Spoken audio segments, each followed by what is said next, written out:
I never thought I'd be one of those guys who would end up here, spilling their guts on the internet about a failing marriage. But life has a funny way of humbling you, doesn't it?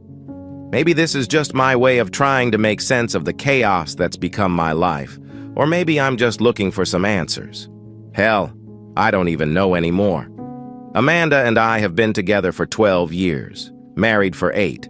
We met in college. She was the wild, free-spirited art major, and I was the serious business student with my head buried in textbooks. We were opposites, but we clicked. She brought out the fun side in me, and I grounded her when things got too crazy. It wasn't perfect, but what relationship is, right? We had our share of fights, but we always found a way back to each other. Or so I thought.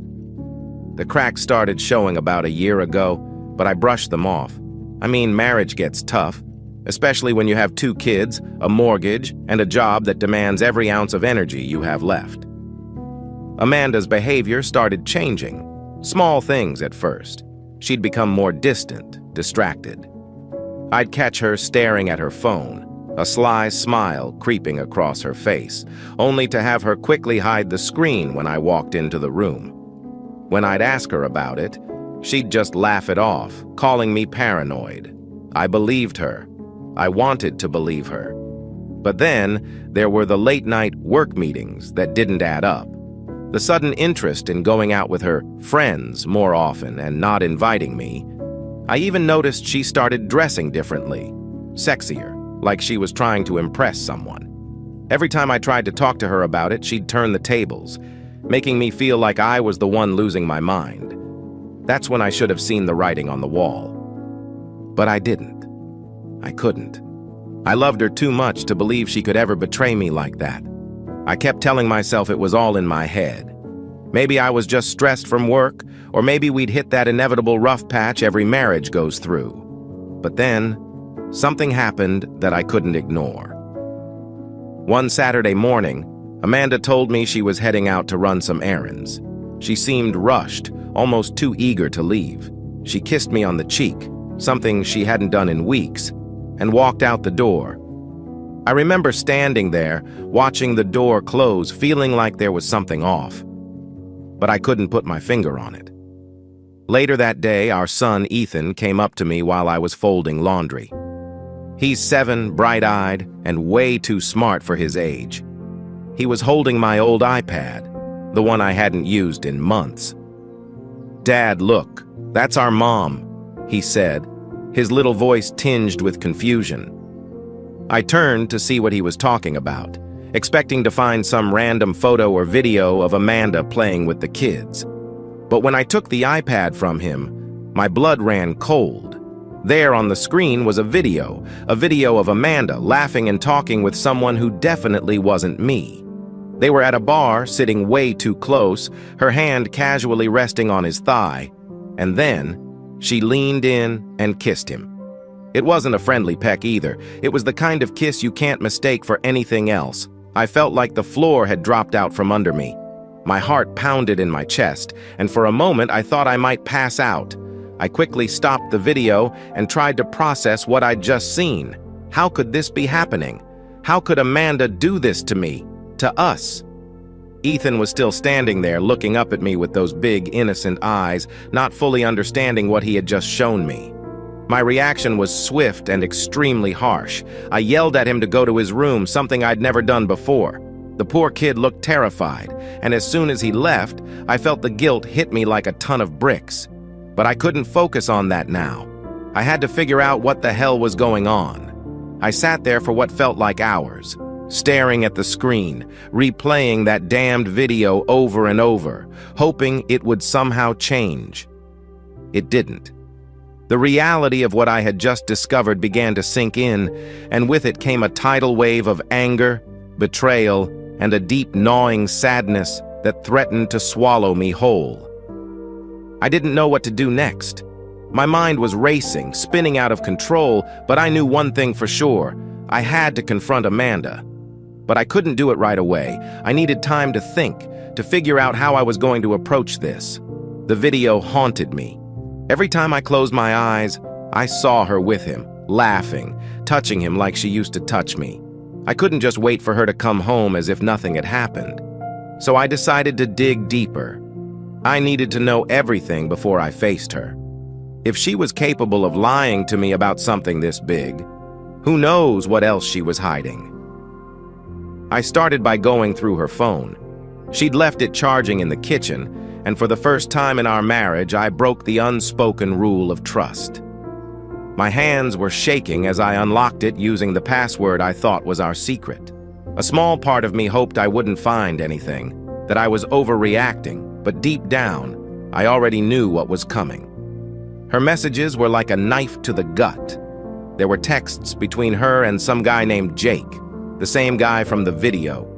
The conversations were flirty, filled with inside jokes and a level of intimacy that stung more than I could have imagined. They talked about meeting up, how much they missed each other, how good it felt to be together. There were even pictures, selfies of her that she never took with me, showing off outfits I hadn't seen her wear. It was clear they had been seeing each other for months. I scrolled through the messages, each one adding another layer of betrayal. But what hit me the hardest was a message from just the day before, where she told him she loved him. I read it over and over, trying to make sense of the words. Amanda was in love with this guy, and I was just... what? A placeholder? The father of her children? The man who paid the bills so she could live out this fantasy? It felt like my world was collapsing around me. The woman I thought I knew, the woman I had built my life with, was a stranger, a liar. And she was out there, with him, while I was at home with our kids, oblivious to the double life she was leading. I couldn't stay in the house. The walls felt like they were closing in, suffocating me with the weight of her deceit. I grabbed my keys and left, not knowing where I was going, just needing to get away. As I drove aimlessly around town, the anger took hold. How could she do this to me? To our family? Every memory we had together now felt tainted. Every "I love you" she'd ever said a cruel joke. I ended up parking in a deserted lot, gripping the steering wheel so hard my knuckles turned white. The rage boiled inside me, mixing with the hurt and confusion until I couldn't think straight. I wanted to scream, to cry, to hit something, anything to release the storm brewing inside me. But I did nothing.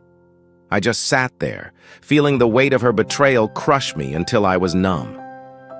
I didn't plan what I was going to say. By the time I drove back home, the sun was setting, casting long shadows across the yard. The kids were in bed and the house was eerily quiet. Amanda was in the kitchen, acting like it was just another ordinary evening.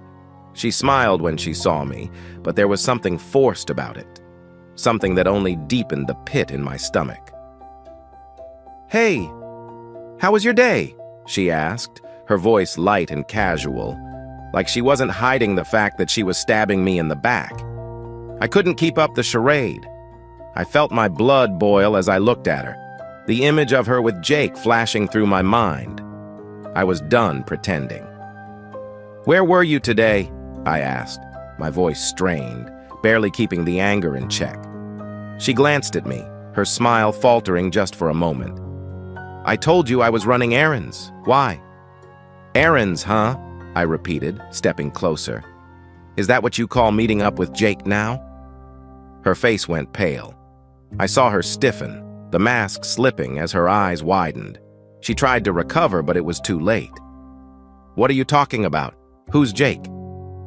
"Don't lie to me, Amanda," I snapped, louder than I intended. "I saw the video. Ethan found it on the iPad."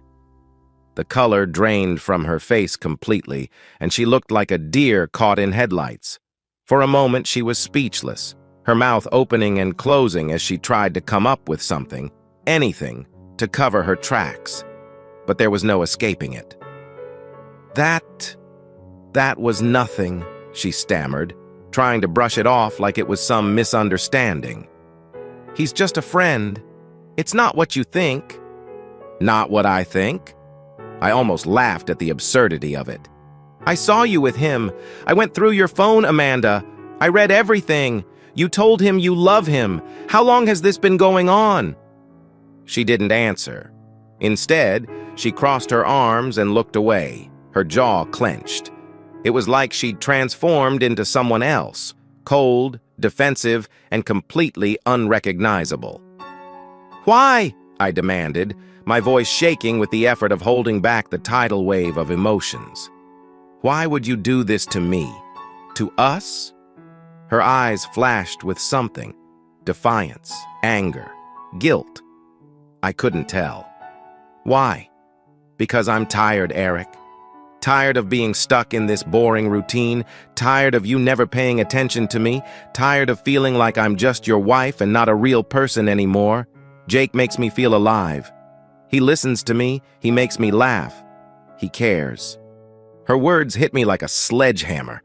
I couldn't believe what I was hearing. "So that's it? You're just going to throw everything we've built away because you're bored?" She threw her hands up in frustration. "I don't know, Eric. Maybe I just need something different. Maybe we're not right for each other anymore." I felt like the ground was shifting under my feet, everything I thought I knew crumbling to dust. "So you've been lying to me, sneaking around with this guy because you're bored? And what about our kids? What about them?" Amanda flinched at that, but she quickly regained her composure. "I didn't mean for it to happen like this, but I can't help how I feel. I'm sorry, okay? I'm sorry you found out this way, but I'm not going to apologize for wanting more out of life." Her words cut deep, each one a reminder of how far we had drifted apart. I stood there staring at her, realizing that the woman I fell in love with was gone, replaced by someone I didn't even recognize.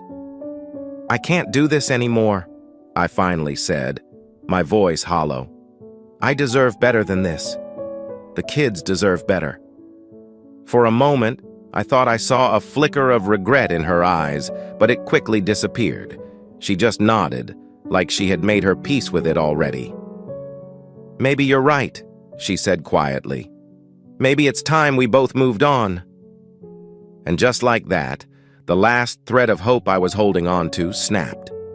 There was no fixing this, no going back to the way things were. The life we had built together was over.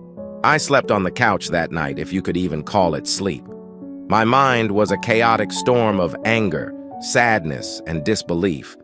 I replayed our confrontation over and over, trying to understand how we had ended up here. How did everything fall apart so quickly? Or maybe it didn't.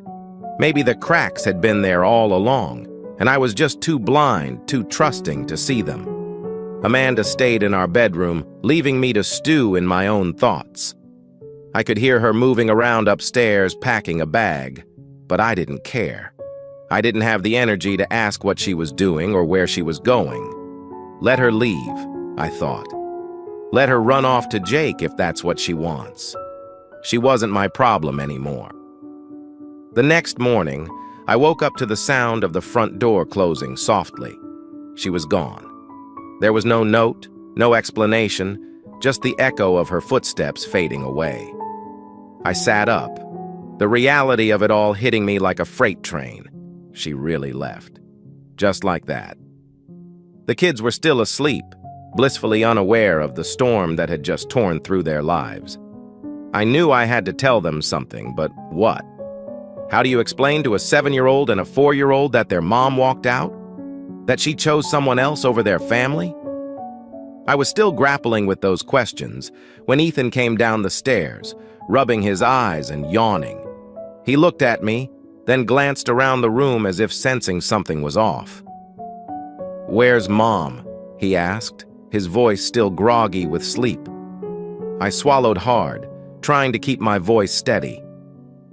"She had to go away for a while, buddy. She'll be back later." It was a lie, and I hated myself for it. But what else could I say? The truth was too painful, too complicated for him to understand. I felt like a coward, hiding behind half-truths and false reassurances. But I didn't have the strength to shatter his world just yet. As the day went on, I kept myself busy, trying to hold it together for the kids. But every little thing reminded me of her. The way the coffee cup she always used sat abandoned on the counter. The smell of her perfume lingering in the air. The sight of her clothes still hanging in the closet.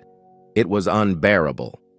By the time evening rolled around, I was emotionally drained, running on autopilot. I fed the kids, bathed them, and put them to bed, all the while pretending like everything was normal. But it wasn't. Nothing would ever be normal again. After the kids were asleep, I found myself standing in our bedroom, staring at the bed we used to share. I thought about how many nights we had spent there, talking, laughing, making plans for the future. All of it felt like a distant memory, like someone else's life. I reached for my phone, my hand trembling as I pulled up her number. I didn't know what I was expecting. An apology, an explanation, something to make sense of the mess we were in. But as the phone rang, my heart sank deeper with each unanswered ring.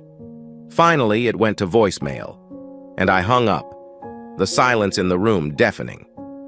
That's when it really hit me. Amanda was gone, and she wasn't coming back. I sat down on the edge of the bed, the weight of the situation crashing down on me. I felt a lump rise in my throat, and before I knew it, I was crying, big, ugly sobs that shook my whole body. I cried for everything we had lost, for the love that had died somewhere along the way, for the future I thought we would have. But mostly, I cried for my kids who didn't deserve any of this. They were the innocent casualties of Amanda's selfish choices, and it tore me apart to think about how this would affect them. How could I possibly fill the void their mother had left? How could I be enough for them when I felt so empty inside? I cried until there were no tears left, until I was too exhausted to think, let alone feel. And when I finally lay down in that cold, empty bed, I knew that this was just the beginning. The real battle was yet to come. The days that followed were a blur of monotony and numbness. I functioned on autopilot, doing what needed to be done, but feeling like a hollow shell of myself. I went to work, took care of the kids, kept the house running. But it all felt meaningless. Amanda had been the center of my world, and now that she was gone, everything seemed off balance, like I was living someone else's life. The kids kept asking about her. Ethan, especially, was relentless in his questions. When's Mom coming home? Why isn't she answering my calls? I hated lying to him, hated the look of disappointment and confusion in his eyes every time I gave him another vague excuse. But what was I supposed to say? How could I tell him that his mom had abandoned us for another man? One afternoon, after picking the kids up from school, I got a call from Amanda. My heart jumped into my throat as her name flashed on the screen. I almost didn't answer. But curiosity, or maybe a desperate need for closure, got the better of me. Her voice was cool, distant, like she was talking to a stranger. "Hey, Eric." "Where are you?" I asked, unable to hide the bitterness in my voice. "I'm staying with a friend for now," she said, avoiding the question I really wanted to ask. "I just wanted to check in on the kids. How are they?" "How do you think they are, Amanda?" I snapped, unable to hold back my anger. "You disappeared without a word. They're confused and scared. They miss their mom." There was a pause on the other end, and for a moment I thought she might actually feel guilty.